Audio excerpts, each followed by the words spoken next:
Does the administration put any stock into it whatsoever, given how it was put together? And also, is the U.S. working in a parallel way via its intelligence community, its public health officials, to produce its own conclusions about the origins of coronavirus? Well, it's a little early for that last piece right now, but let me give you an update on kind of where we are.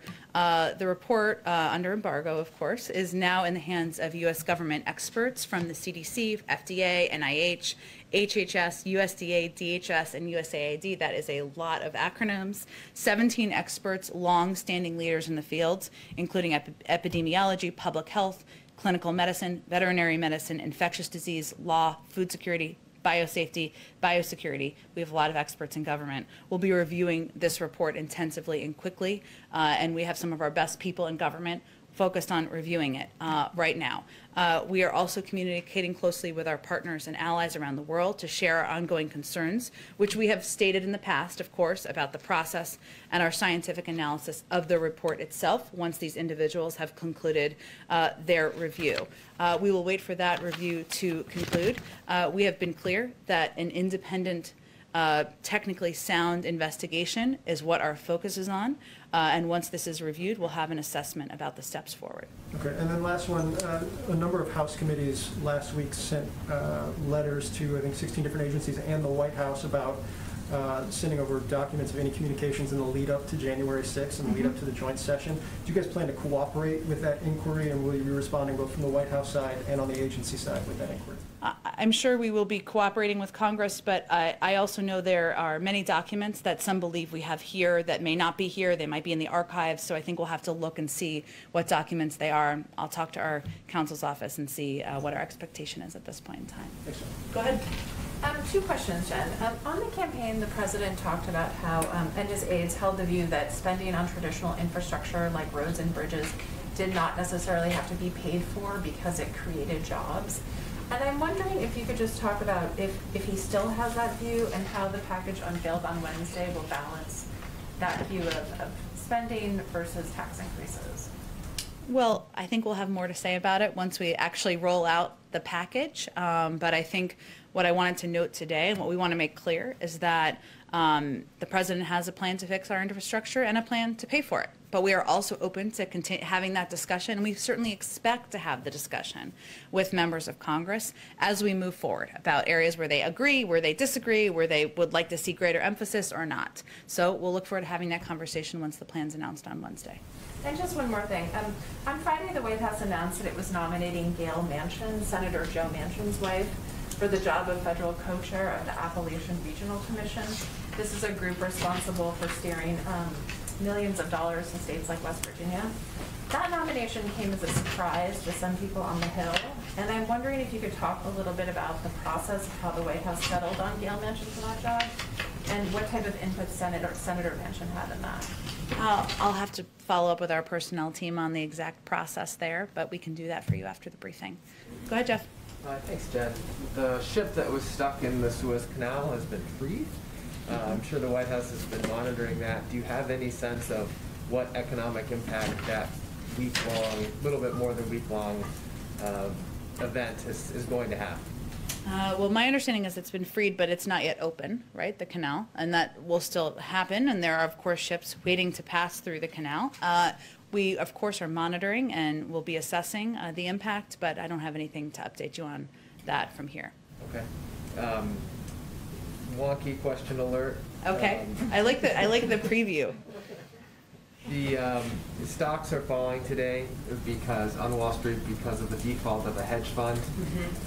Is this something that the White House is monitoring, and do you have any concerns about it? I would send you to the SEC on that for any further comments, but we, of course, are monitoring as an administration. Less wonky, do you have any updates on the White House's thinking about sanctions against Myanmar and reaction to the latest deaths and killings there? Sure. Let me give you a reaction, and also because we haven't talked about this that much in here recently, an update on some of our recent actions. We're deeply concerned by the recent escalation of violence against peaceful protesters in Burma. Burmese security forces are responsible for hundreds of deaths in Burma since they perpetrated a coup on February 1st. We condemn this abhorrent violence against the Burmese people. Their Burmese junta continues to use lethal force against its own people. Last week's killing of children is just the most recent example of the horrific nature of the violence perpetrated by the military regime. We continue to make clear that we will impose costs on the military regime for the deadly violence against peaceful protesters and the suppression of human rights. Today, USTR announced the suspension of all U.S. engagement with Burma under the 2013 Trade and Investment Framework Agreement, effective immediately. This suspension will remain in effect until the return of democratically elected government. Additionally, the sanctions on military-owned holding companies, MEC and MEHL, we announced last week, are the most significant action since the February 1st coup to impose costs on the military regime. We've also announced a number of actions by the Department of Commerce, new export controls on Burma, and added 4 Burmese entities to the entity list in response to the military coup and violent crackdowns. We, of course, continue to work with our allies and partners and like-minded institutions as we condemn the actions of the military, call for the immediate restoration of democracy, and hold those who seized power accountable. Very last one, also as a follow-up to the CDC and White House briefing this morning on COVID, they made very clear that they are urging Americans to continue to take action to prevent a fourth surge, including non-essential travel. Is the warning against non-essential travel something that the White House is taking into consideration with regard to upcoming travel by the President and Vice President, both for business and for personal reasons? Well, I would say the President travels, as does the Vice President, on a private plane. That is the purview of every President and Vice President throughout American history.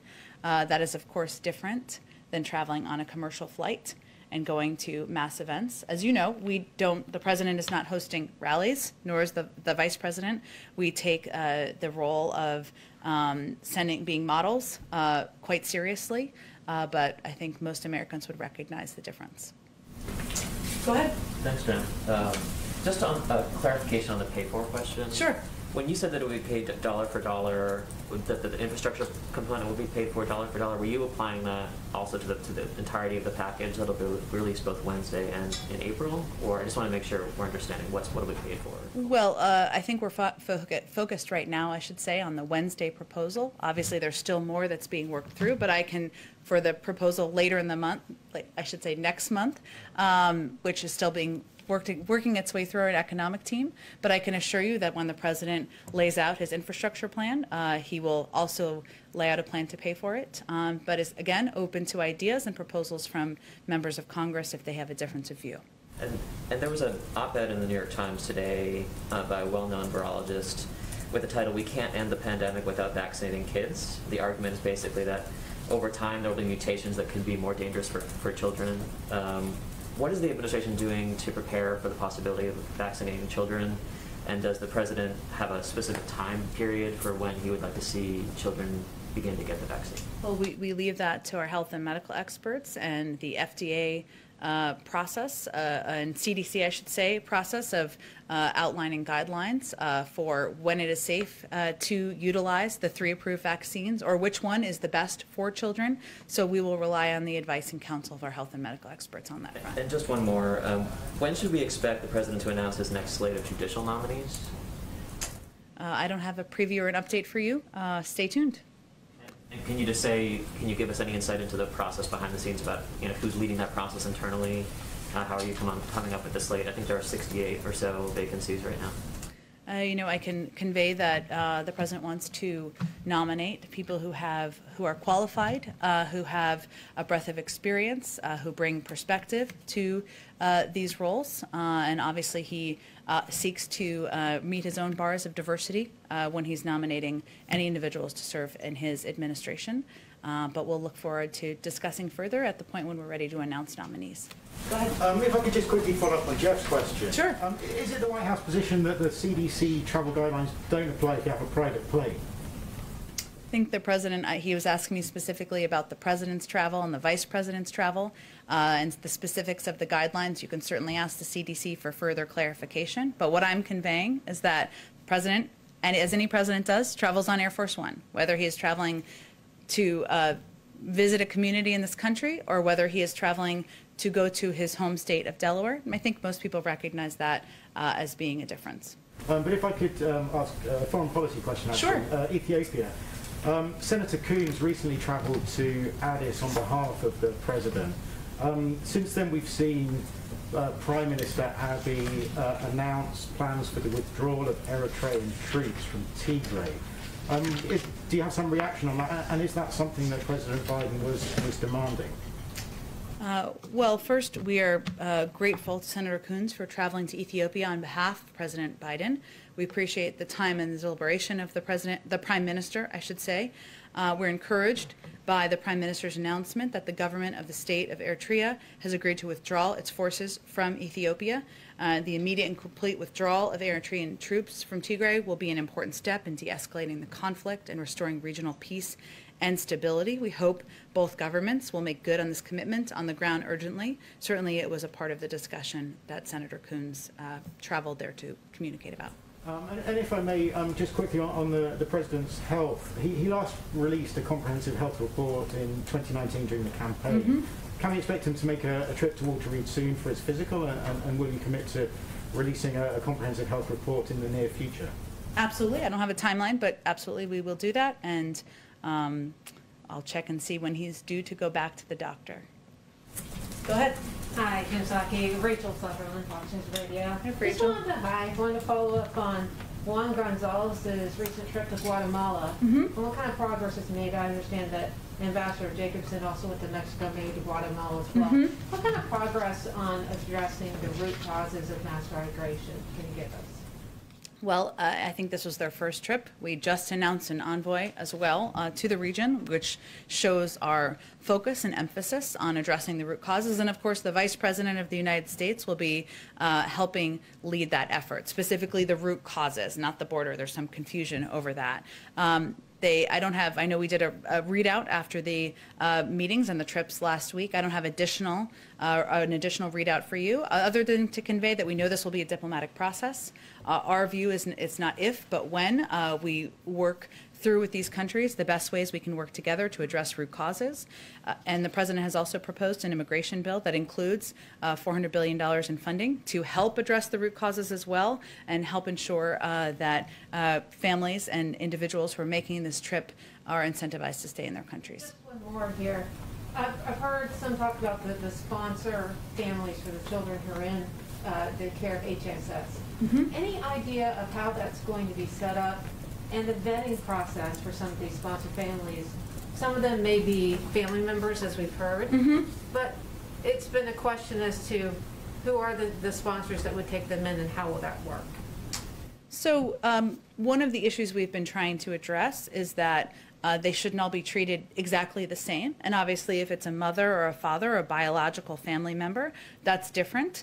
There are a number of steps, vetting steps that are taken. Is that what you're asking about? Yeah. That are Who taken? these people that are going to be taking in the children? Well, it really differs. Sometimes there are community groups, there are religious organizations, there are individuals who have been sponsor families in the past. Again, it doesn't mean that these children stay in the country. This is a safe place for them to be while their cases are being adjudicated. But vetting is an important part of this process, because in the past there have been scenarios where there has been trafficking. We want to, of course, avoid that. Sometimes that's why it takes a little bit longer, and where we're working to expedite the processing wherever we can. Follow up, if someone wants to sponsor a child, any place to go for that, if say they're interested? I'm sure we can get you the information for the Department of Homeland Security, Health and Human Services, and the program that they are running. And a lot of it is through local organizations and community groups as well. Go ahead. Thanks, Jen.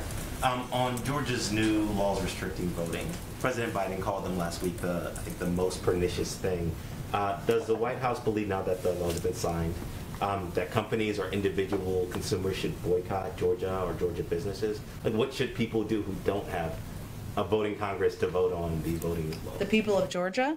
The people of Georgia, people across the country. They should elect new leaders. They can take steps like any individual can take as an American citizen to have their voice heard and exercise their democratic right. But does he believe that people should boycott their increasing calls for them? That's not a call we're making from here. Go ahead. Thank you, Jen. The Vice President said before that the exodus of women leaving the workforce during the pandemic is a national emergency.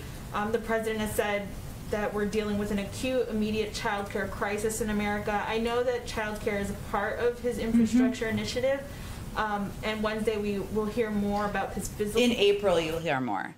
Well, I guess that's my question. Why aren't we hearing more about this first before the physical infrastructure needs, given that it's such an emergency and given that we're in a situation right now where women are where families are in desperate need of child care assistance? Well, the president and the vice president agree. That's why they pushed so hard to get the American Rescue Plan passed that ensured that millions of families could get funding through the child tax credit, could get $1,400 checks out to a large number of families across the country, 100 million which have already gone out. Why the earned income tax credit was something he fought to have in there as well. But he believes that that's not enough and we need to do more. And so he's looking forward to, in a couple of weeks, laying out more specifics of his plan to do exactly that.